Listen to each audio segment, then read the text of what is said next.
when you think about when you were at the height and, you were moving heroin, through the streets of Baltimore, and when you think about now, years later, the destruction that it caused, the addicts, the murders, the broken families, the overdoses, and so forth.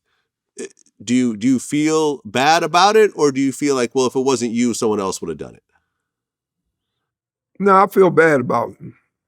Not real where it bothers me and hinder me or anything like that. But I feel bad about it. It was wrong. Yeah. Why do you think there's such a allure to do this type of business as opposed to go to college and do it the slower way?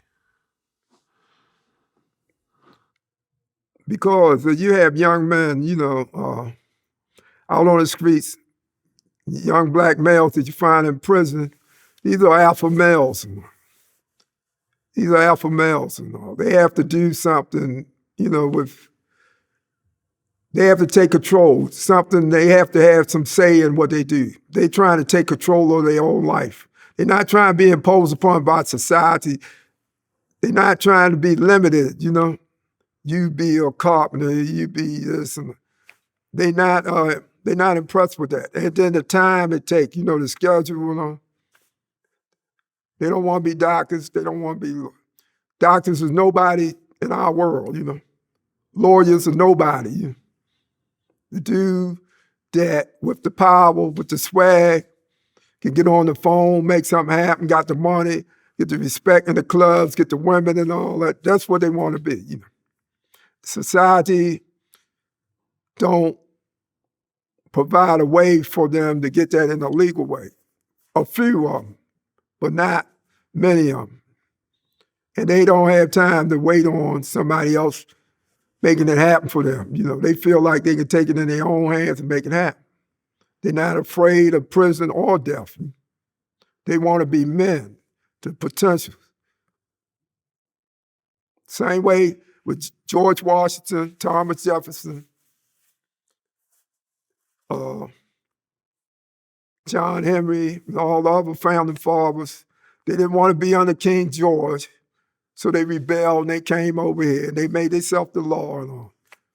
And they was criminals over there. They was outlaws, just like the kids in the streets and all that. So it's just the power to define, to use words to define other people and enforce it with arms and guns. Yeah, it's a great way of looking at it. I think even one of your interviews, you mentioned how, John F. Kennedy, his whole family were criminals and bootleggers and essentially drug dealers of their day. That's right. And they turned it into a presidency, by painting it a certain type of way and getting the laws changed and so forth. History is ultimately written by the winners. That's true. And when you talk about drugs, you want to go back to the British power before it was empire. Queen Elizabeth I.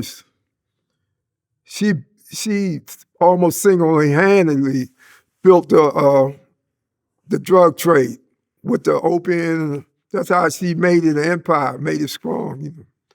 And they enforced that on the Chinese people, saying that it was they had a right to exercise free trade. And they had the Boxers' Rebellion. I think you might remember that.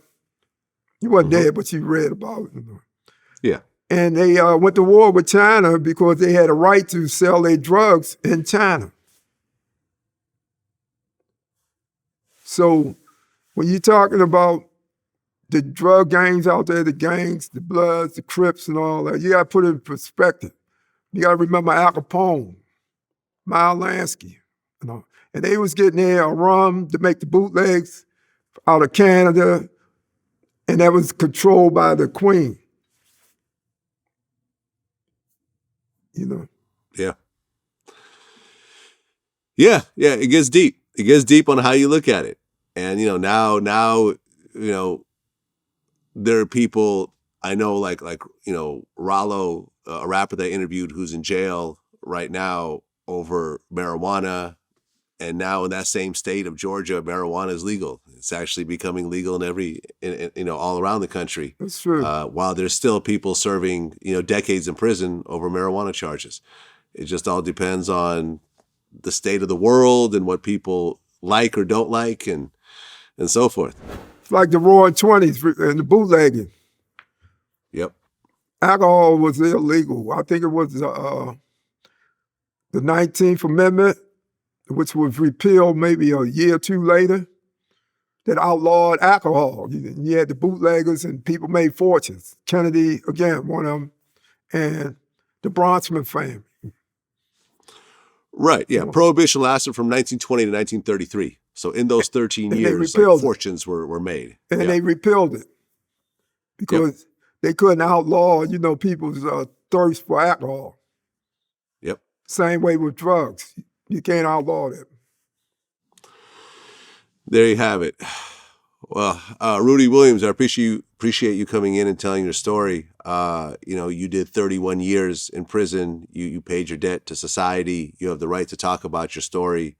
And I think it's very much a story that a lot of people could learn from, because a lot of times when you watch shows like The Wire, like the drug dealer is romanticized and, put on a pedestal and so forth, when the reality is that it comes with a lot of suffering, it comes with a lot of lost time, it comes with a lot of prison, it comes with a lot of death. Very rarely do you see people riding off into the sunset as a multi-million-dollar drug dealer and go set up shop on an island somewhere. Usually the story is somewhat similar to yours. Unless you work for the CIA, you're Oliver North or somebody. Right. Those are the ones who actually make all the money in drugs and get to become president of the NRA later on. And that's true. And get high-paid speaking positions and so forth. You're right. You got to be on the side of the government to make the real money. Otherwise, you end up dead or in prison. Like me, or dead in the graveyard like so many other brothers. Yeah. Actually, society keep it going, through the movies. Every decade, they got a new movies. When I was in the 80s, it was Scarface. Then in the 90s, it was New Jack City, Nino Brown. There's El Chapo, Escobar, and all. Yeah. Or you had Paid in Full, which with Alpo and Rich Porter and that whole story. Now you have the BMF story is now the most popular drug dealer story, and BMF is being romanticized. Crime is entertainment, America love criminals. Always has been. They gangster groupies and shit. Oh yeah. Absolutely. Rudy Williams, I appreciate you coming in and telling your story. Wish you all the best. Thank you, Blair. Take care. You Peace. too.